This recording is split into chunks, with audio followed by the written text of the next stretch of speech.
Mesdames et messieurs, bonjour. Très heureux de vous retrouver sur cette nouvelle édition de Fossi JM TV. 22 présumés bandits urbains Kuluna arrêtés dans la commune de Ngaba. Un groupe de voleurs moto aux arrêts à pompage dans la commune de Ngaliema. La haute cour militaire vient de confirmer la condamnation des criminels aux côtés de Corneille Nanga. Une fois de plus, mesdames et messieurs, bonjour. Le commissariat urbain de la police de Ngaba a annoncé avoir mis main sur 22 présumés bandits urbains Kuluna avec des machettes. Au commentaire, votre humble serviteur.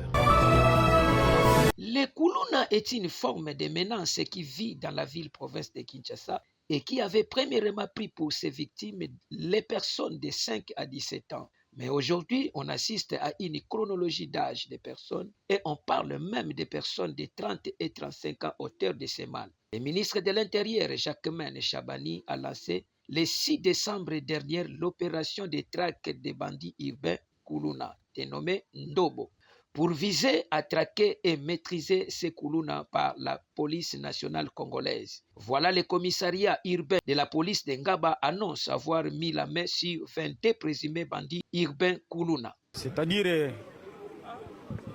ça fait notre fierté personnellement et que nous appliquons seulement les ordres reçus auprès de M. le commissaire provincial et général Mboula Kilimbalimba Blaise, qui nous a instruits, qui nous a donné les moyens nous permettant toutefois à maîtriser ces gens et les former et de le faire.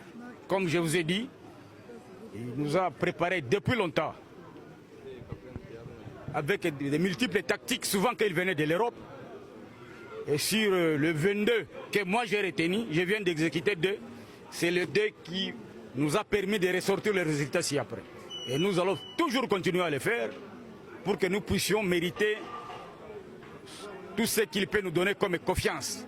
Et il nous a déjà donné ça. C'est pourquoi nous sommes là. Le commissariat urbain de la police de Ngaliema a appréhendé un groupe de voleurs de motos, 25 présumés bandits aux arrêts à pompage dans la commune de Ngaliema. Au commentaire, votre humble serviteur. La scène se passe à Kinshasa dans la commune de Ngaliema, dont un groupe de voleurs de motos. 25 présumés bandits Kuluna aux arrêts à pompage. Selon les témoignages de la population trouvée sur place, c'était vers 2h à 3h. Ils ont tenté dans une église et une maison. Ils ont volé les téléphones et une moto.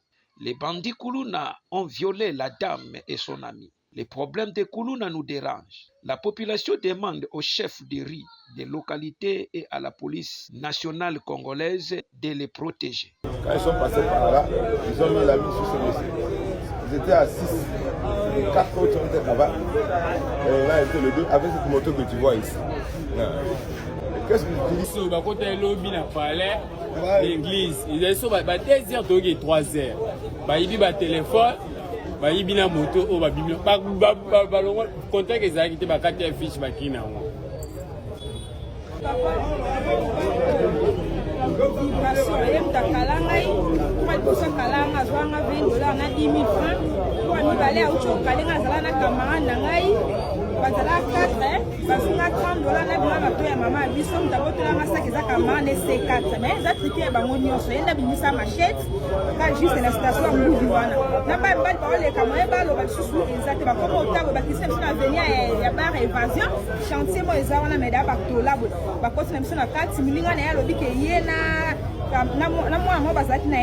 Joël bando violé ngai bango mibale ba violé camarade na ngai na fuka mina banjone la na yebisi ngai yo zo continuer ka na ngai to ka liboso na tika yo on sou deuxième fois ndesko ye adono C4 to tika ye akende to sa charger kaka na moko o denga na bimi na banjuko ya batika na camarade na ngai ba déshabiller ba banjo saka na ye na tina termi sangu na yo benga ba solende ba tokuta ba konjika sa musala bango za déjà bilongo na ba zo sanga bilongo lelo para azo soutenir mwana Kuluna oya boti ba Kuluna bazo batela bango na quartier zo pesa biso faute.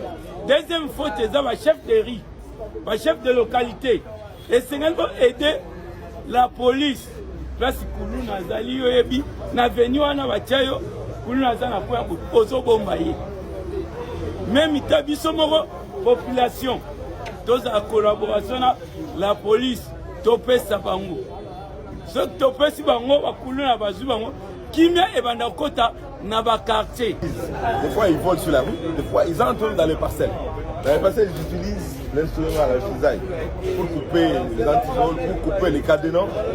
Facilement ils peuvent s'entrer dans les parcelles et voler les motos. S'ils peuvent avoir ce courage de venir, même en cachette, même nous appeler par notre numéro de téléphone, c'est quelque chose de très important, quelque chose de bien. Ça va nous aider. Pendant ce temps où nous acheminons vers la fin de l'année, c'est le temps où la criminalité monte. Dans le monde du banditisme urbain, la population congolaise s'aligne derrière ministre d'État, ministre de la Justice et garde des Sceaux, Constant Mutamba, si la peine de mort à appliquer contre les bandits urbains, communément appelés Kuluna. Et ils seront jugés comme des terroristes et condamnés à la peine de mort. Commentaire de la population. na baimboka nyonso ba soutenir opération Zéro Kuluna oyo de lancer à partir ya lelo. Désormais, la République démocratique du Congo, les bandits communément appelés Kuluna sont poursuivis pour terrorisme et condamnés à la peine de mort. C'est ce qui annonçait le ministre d'État, ministre de la Justice et garde des Sceaux, Constant Mutamba Tulunga. Ces décisions rencontrent la satisfaction de la population, dont le souhait n'est d'autre que la décadence du banditisme urbain. Parce que vraiment l'insécurité de ma classe. Nous comment nous avons dit aménagement du soldat. Donc c'est-à-dire que côté qui nous donc nous avons au ministre Azui, on félicité ma classe en 100%. Puis nous soutenons même la prière. En tout cas, décision au ministre de la Justice a dit ça. Parce que tout le monde mal à l'aise. Aujourd'hui, il y a des gens qui ont avant, beaucoup de gens qui ont l'opération, le droit de l'homme est terminé. L'opération est complète.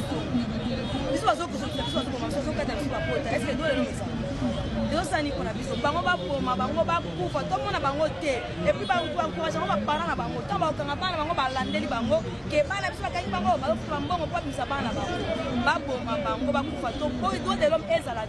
Visiblement, le gouvernement souhaite déterminer à indiquer la reconnaissance de ces phénomènes qui endayaient plusieurs familles. Au Kanlouka, mercredi 4 décembre dernier, devant le patron de la justice. Tout se paye ici-bas. Les criminels qui ont été préhendés aux côtés de Corneille Nangaa, qui ont décidé de trahir la République démocratique du Congo, la haute cour militaire vient de confirmer leur condamnation. Suivez.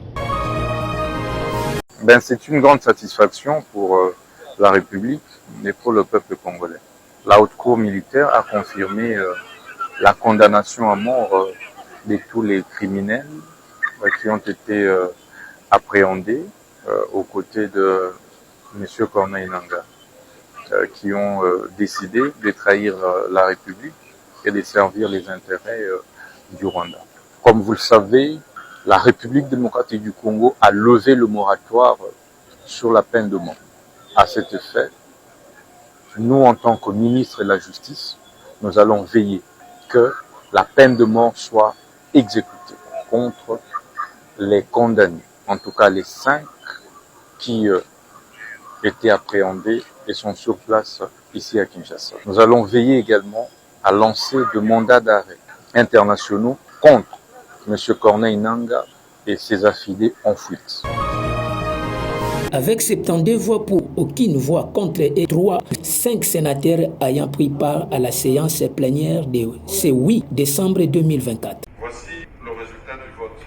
Sur 109 membres qui composent le Sénat, 75 membres ont pris part au vote, 72 membres ont voté oui, aucun n'a voté non, 3 membres ont voté abstention. Le Sénat vient d'autoriser la 87e prorogation de l'état de siège dans le Nord Kivu et Ituri pour une nouvelle période de 15 jours à dater d'aujourd'hui. Dirigé par l'honorable Jean-Michel Samaloukonde, président du Sénat, cette séance plénière n'a comporté qu'un seul point à l'ordre du jour, à savoir l'examen et adoption du projet de loi portant autorisation de la prorogation de l'état de siège sur une partie du territoire national. En conséquence, le Sénat vote le projet de loi portant autorisation de la prorogation de l'état de siège sur une partie du territoire de la République démocratique du Congo. L'économie de ces projets de loi a été présentée aux élus des élus par Constant Moutamba, le ministre d'État de la Justice et garde des Sceaux. Avec ce vote, le dit projet de loi est adopté à seconde lecture au Sénat après son passage à la Chambre basse du Parlement. Il sera transmis au président de la République pour promulgation. Il faut rappeler que cette mesure exceptionnelle de l'état de siège, instaurée en mai 2021 par le chef de l'État, Félix Antoine Tshisekedi Tshilombo, vise à renforcer la sécurité et la paix pour stabiliser la partie est du pays. D'où elle contenait d'obtenir le soutien des élus du peuple malgré quelques controverses. En attendant les rapports de la mission du gouvernement souminois dans la province de l'Ituri et du Nord Kivu, les sénateurs ont exigé un rapport de la Commission défense et sécurité selon la réunion du Conseil de ministres présidée par le président de la République à Kalemi. Ensuite, Jean-Michel Samaloukonde a annoncé pour le mercredi 11 décembre la tenue du congrès consacré au discours du président de la République sur l'état de la nation. Mesdames et messieurs, c'est par ici que nous bouclons notre nouvelle édition d'Info sur JM TV. Merci de nous avoir suivis. Restez toujours branchés. On se retrouve demain à la même heure.